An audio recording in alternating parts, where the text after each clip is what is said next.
Differentiability का सबसे पहला पॉइंट हमारा ये रहता है कि every continuous function is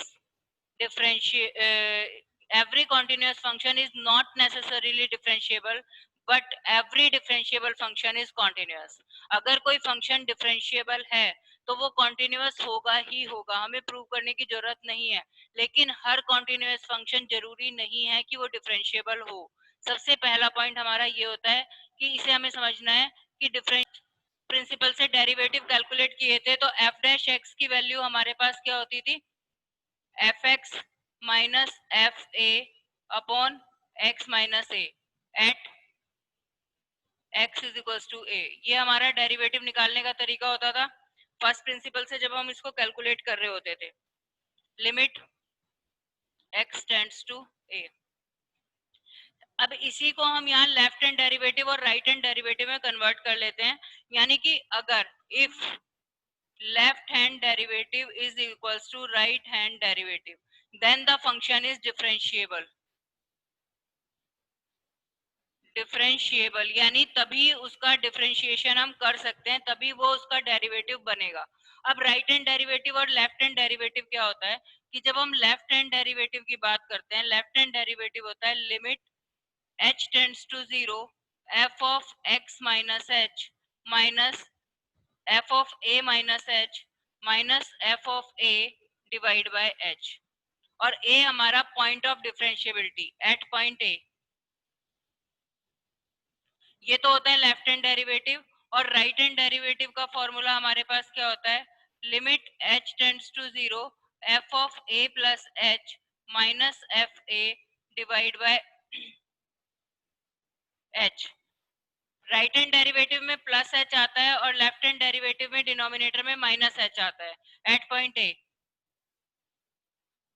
अगर ये दोनों वैल्यू हमारी इक्वल आ जाएं तब हम कहते हैं कि हमारा फंक्शन डिफरेंशिएबल है। फॉर एग्जांपल अगर हम कोई एक क्वेश्चन यहाँ से देख लेते हैं डिफरेंशिएबिलिटी का, कि कोई भी क्वेश्चन अगर हमें डिफरेंशिएबल प्रूव करना है तो हम कैसे करेंगे। जैसे कि हमें एक फंक्शन दे रखा है इन्होंने,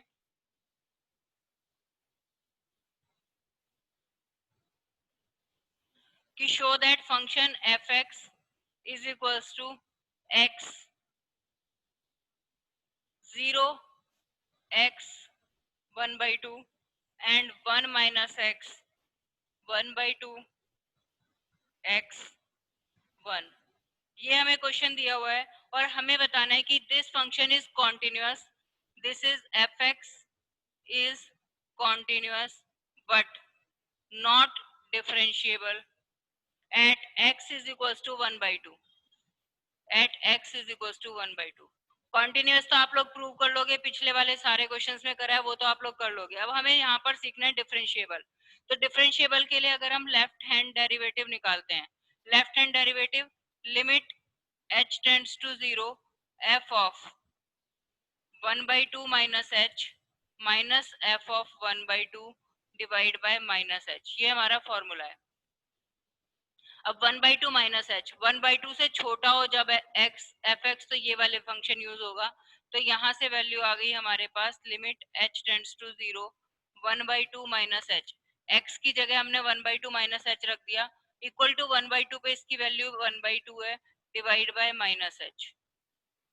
1 by 2 से 1 by 2 कट गया, limit h tends to 0 minus h upon minus h, minus से माइनस h से h यानी कि आंसर आ गया 1। लेफ्ट हैंड डेरिवेटिव की वैल्यू आ गई मेरे पास 1। अब मुझे कैलकुलेट करना है right hand derivative.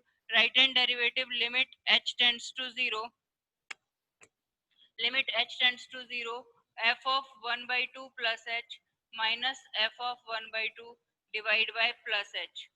1 by 2 plus h, जैसी 1 by 2 से बड़ी वैल्यू होती है तो फंक्शन मेरा यहाँ आ जाता है, यानी कि limit h tends to 0 1 minus 1 by 2 plus h minus, और 1 by 2 पे इसकी वैल्यू है 1 by 2 divide by h, and that will be limit h tends to 0 1 minus 1 by 2 minus h minus 1 by 2 divide by h। 1 से ये 1 cut गया, it is limit h tends to 0 minus h upon h is equals to minus 1 and minus 1 is not equals to plus 1, That's why the function is not differentiable at point x is equals to 1 by 2. That's why the function is not differentiable at the point x is equals to 1 by 2.